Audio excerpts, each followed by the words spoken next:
Pada video kali ini, saya akan menunjukkan bagaimana cara mendeteksi kebocoran atau keretakan pada suatu bidang. Dalam hal ini saya akan mencari kebocoran atau keretakan pada sambungan pengelasan pipa SS304 ukuran 2 inci. Observasi ini dikenal dengan istilah NDT atau Non-Destructive Test. Adapun salah satu teknik NDT yang akan dilakukan pada benda kerja ini merupakan teknik yang paling sederhana berupa penetran, di mana komposisinya terdapat cleaner atau remover, red penetran, dan developer. Teknik NDT banyak juga diterapkan pada berbagai macam benda kerja. Salah satu contohnya untuk keperluan alat angkut berat, dalam hal ini, pada salah satu komponen utamanya berupa hook crane atau cantolan alat angkut.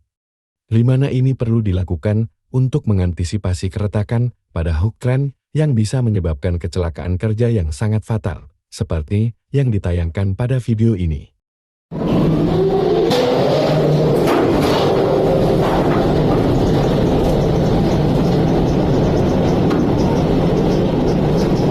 Atau seperti ini.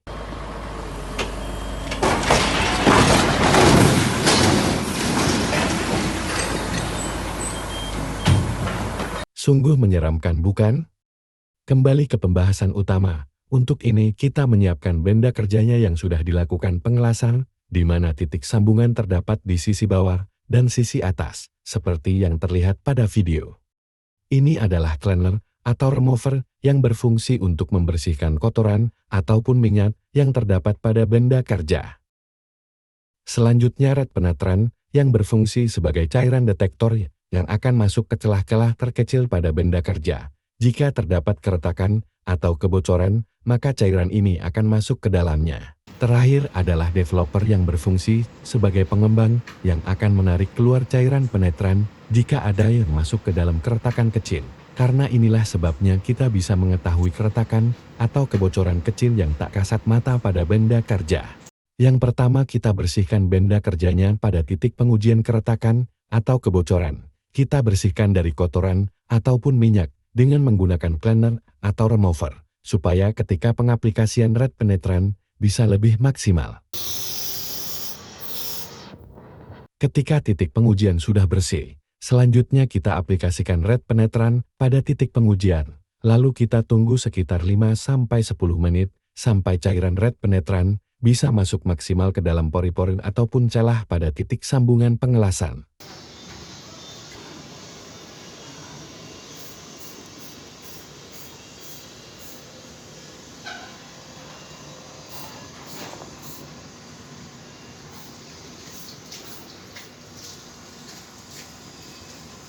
Jika sekiranya waktunya sudah cukup, selanjutnya kita lakukan pembersihan terhadap cairan red penetran dengan menggunakan lap pembersih.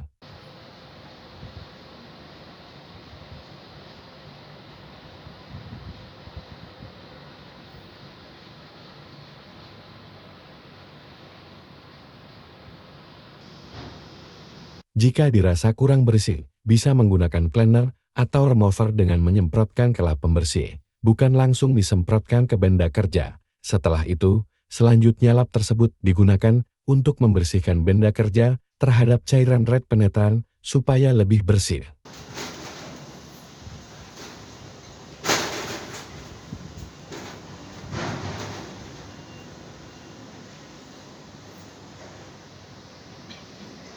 Dan untuk langkah yang terakhir, dengan mengaplikasikan developer untuk menarik keluar cairan red penetran jika ada yang masuk ke celah-celah ataupun pori-pori kecil yang tak terlihat langsung oleh mata.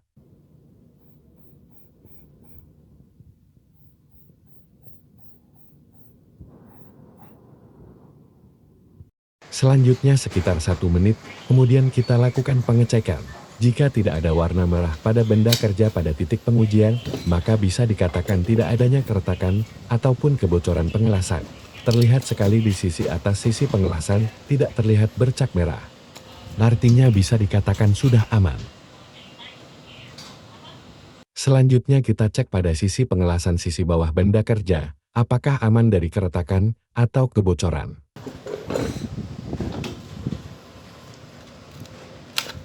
Dan ternyata, pada sisi pengelasan bagian bawah, terdapat bercak merah, Ini merupakan cairan red penetrant yang tertarik keluar oleh developer dan terlihat bercak merah seperti ini, dan ini artinya pada titik tersebut, kualitas pengelasannya buruk.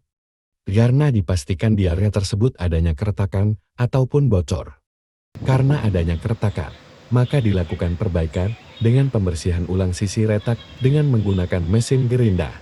Setelah dilakukan pengelasan ulang, maka selanjutnya kita lakukan pengecekan keretakan kembali untuk memastikan tidak adanya keretakan atau kebocoran. Tentunya pengecekan dilakukan melalui beberapa proses yang sudah dijelaskan seperti sebelumnya.